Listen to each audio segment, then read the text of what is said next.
চলো যাই বহু দূরে। বাহ, দারুণ গানটা তো। এটা কি গান জানিস?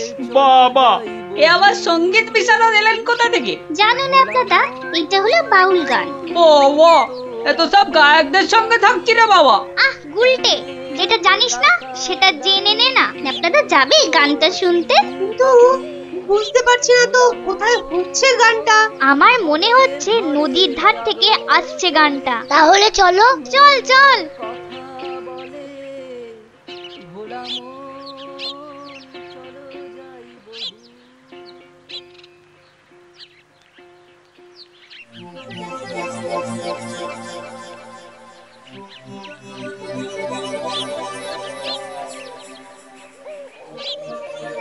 দেখলি তো, গুলটেটার কয়দার জন্য গানটাই শোনা হলো না।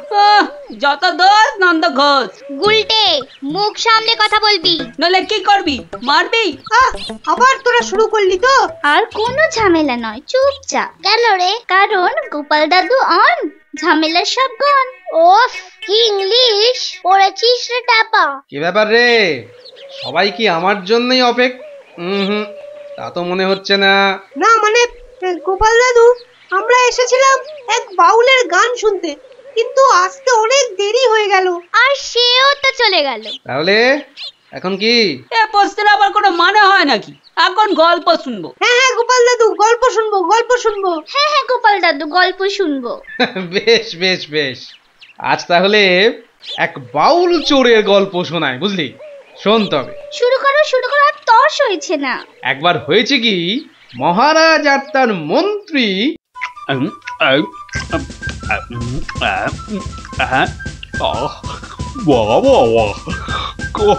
খাসির মাংস রাইয়া ও হয়েছে না মন্ত্রী?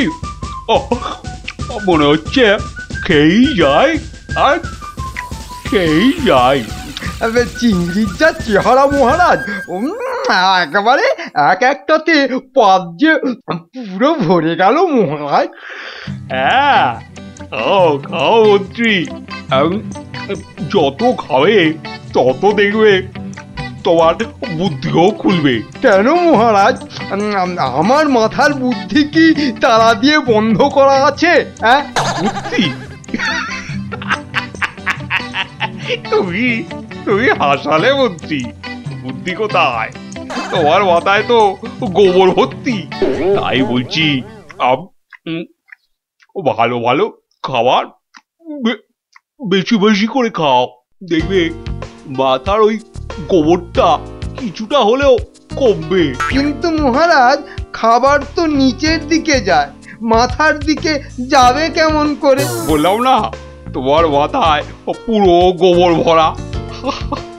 আরে ভালো ভালো খাবার সব শরীরের ওপর দিকে যায়, আর বাজে খাবার নিচের দিকে যায়, বুঝলে? বুঝলাম। আচ্ছা, বসে বসে ভালো মন্দ সাঁটানো হচ্ছে, আর আমাদের ভাগ্যে নিরামিষ ঝোল ভাত। দেখছি।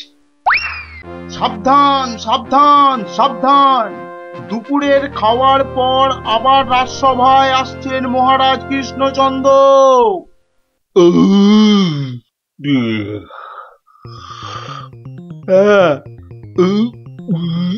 হ্যাঁ, এবার রাজসভা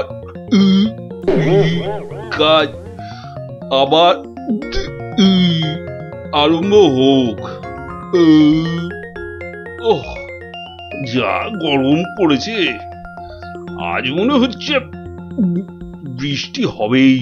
ঠিক বলেছেন মহারাজ, আজ বৃষ্টি হবেই।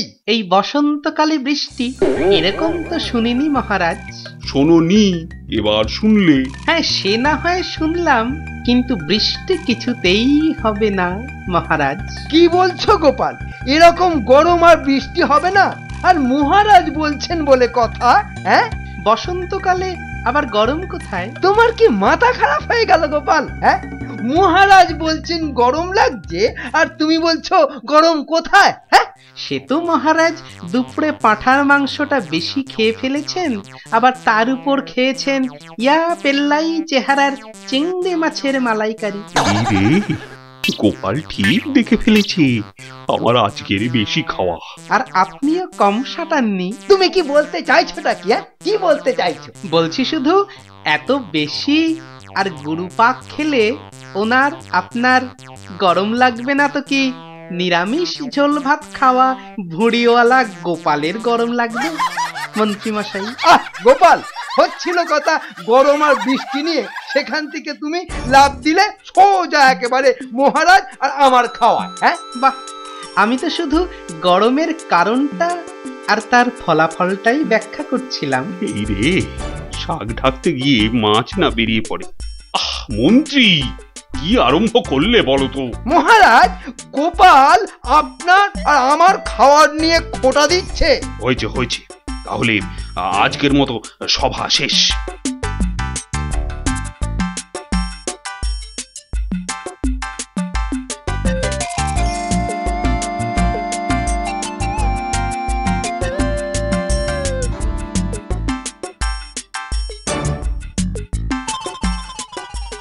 মন্ত্রী, দেখো তো সভার বাইরে কি যেন দাঁড়িয়ে রয়েছে। হাতে একটা একতারা রয়েছে, বাউল হবে হয়তো। এই ভর সন্ধেবেলা একতারা হাতে বাউল? হয়তো গান শোনাবে। ডাকো তো ওকে। এই, এদিকে এসো।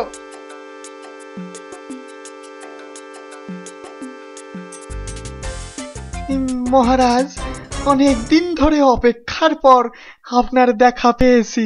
বেশ, তা আমাকে দেখাতো হয়েছে, এবার কি? বলে ফেলো, বলে ফেলো, বলে ফেলো। মহারাজের এখন গান শোনার সময় নেই, বিশ্রামে যাওয়ার সময় হয়ে গেছে। বলে ফেলো। কি আর বলি মহারাজ, আমার একমাত্র মেয়ের বিয়ে, কিন্তু আমরা বাউল মানুষ, এই এদিক সেদিক গান শুনিয়ে আমাদের পেট চলে। তাই বলছিলাম যে মহারাজ তোমার মেয়ের বিয়েতে কিছু দান করবেন, তাই তো? হ্যাঁ, মানে মহারাজ শুনেছি খুবই দয়ালু, তাই এসেছিলাম। যদি মহারাজের দয়াতে আমার মেয়ের বিয়েটা এ যাত্রায় উতরে যায়। ঠিক আছে, দাঁড়ান মহারাজ, দাঁড়ান। এই বাউলকে তো আপনি সাহায্য করবেন, হ্যাঁ, কিন্তু একে দিয়ে একটা কাজ করিয়ে নিলে হয় না? কি আবার কাজ? মহারাজ, আজ গোপাল সভায় যেভাবে আপনার খাওয়া নিয়ে খোঁটা দিল। একটু ভুল বললে মন্ত্রী, শুধু আমাকে দেয়নি, তোমাকেও দিয়েছে। সেই জন্যই তো বলছি মহারাজ, গোপালের ওপর শোধ তোলার এটাই মোক্ষম সময়। তোমার কথার তো হাত পা নাক মুখ চোখ কিছুই বুঝতে পারছি না। মহারাজ, এই বাউলকে দিয়ে গোপালের বাড়ি চুরি করতে পাঠান। বাউলকে দিয়ে চুরি? তাই তো বলছি মহারাজ, কেউ সন্দেহ করবে না। আর গোপালের বাড়ি চুরি হলে গোপালকে সবাই ডেকে খুব করে খোঁটা দেওয়া যাবে। মন্দ বলনি মন্ত্রী, কিন্তু আমি শুধু ভাবছি বাউলকে দিয়ে চুরি করানোটা কি উচিত হবে? মহারাজ, এটা হবে এক তীরে দুই পাখি মারা। বাউলকেও সাহায্য করা যাবে আর গোপালকেও জব্দ করা যাবে। গোপাল বেটা বড্ড বেড়েছে। ঠিক আছে, যেমন তোমার ফন্দি, গোপালকেও কিন্তু করতে হবে এবার জালেতে বন্দি। শোনো বাউল, তুমি সাহায্য পাবে, কিন্তু তোমাকে যে একটা কাজ করে দিতে হবে। কাজ? আগে মন্ত্রী মশাই, গান গাওয়া ছাড়া যে কোনো কাজই আমি পারি না। এ কাজ খুব সোজা। গোপাল বলে একটা ভুঁড়িওয়ালা আপেলের মতো গোলগাল লোকের বাড়িতে তোমাকে সিঁধ কেটে চুরি করতে হবে। চুরি? হ্যাঁ, আমি ধরা পড়ে যাব তো? যাবে, তাতে কি? আরে, তুমি মহারাজের হয়ে চুরি করতে যাচ্ছ।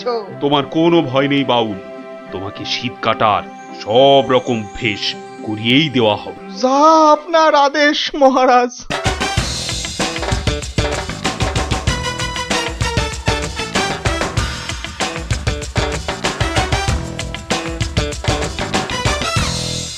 এই মন্ত্রী, তোমার বাউল তৈরি হলো ওই শীত কাটার জন্য?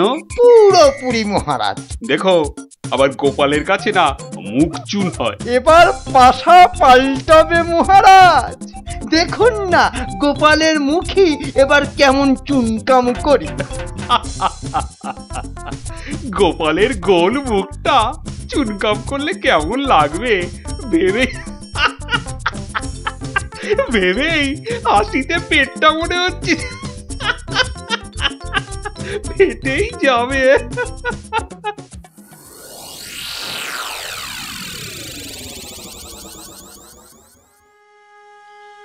বুঝলে গিন্নি, মহারাজ আর মন্ত্রী বোধহয় আমাকে জব্দ করার জন্য কোনো ফন্দি আঁকছে। কেন?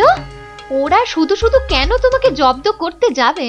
তুমি তো আর মন্ত্রীটাকে চেনো না, পাক্কা একটা ষড়যন্ত্রী। এই এই শুয়ে পড়ো তো,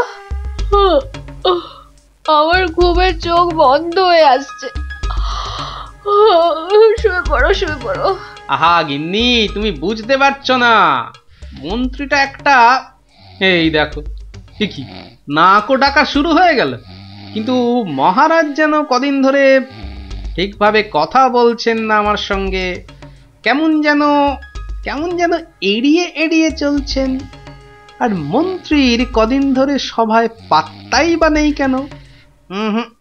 আমার মনে হচ্ছে কিছু একটা ঘটবে আমার বাড়িতে। কেমন যেন মনে হচ্ছে। ঘুম আসছে না, যাই একটু জল খাই।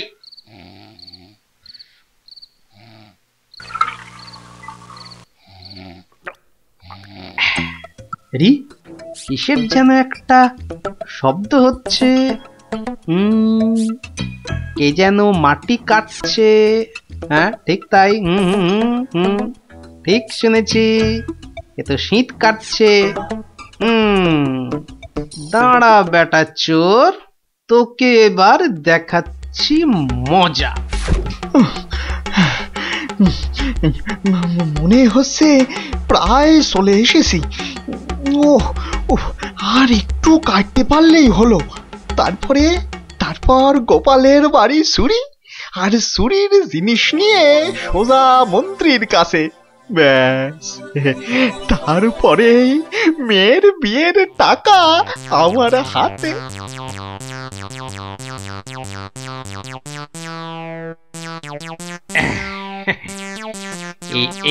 এই হাড়িতে কাদামাটি আর পাক ভর্তি করে এনেছি, এর উপর কটা মোহর ফেলে দিই।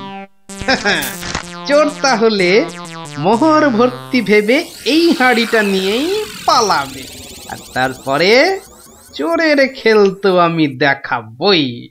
যাই ঘাপটি মেরে শুয়ে থাকি গিয়ে।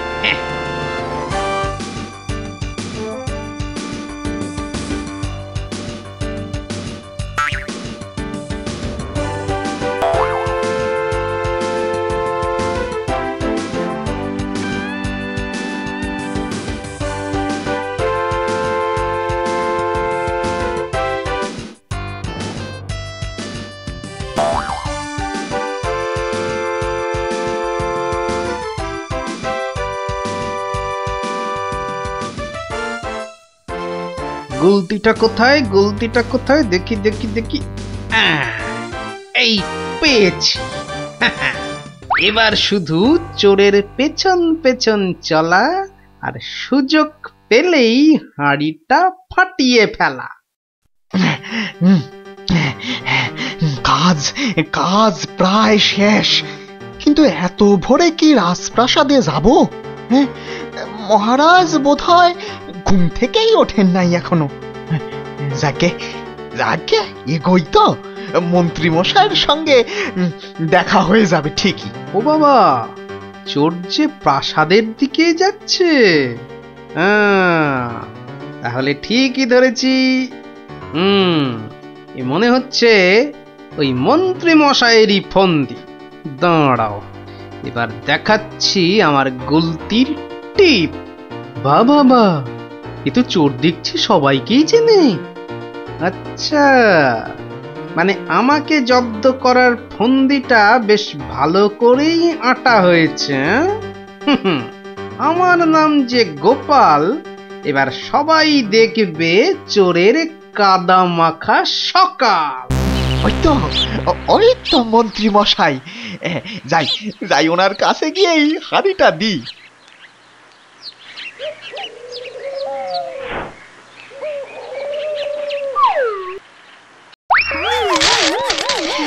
এ বাবা গো, এ মা গো, এই গো, এই কাদার পাকে একেবারে লেপটে গেলাম গো।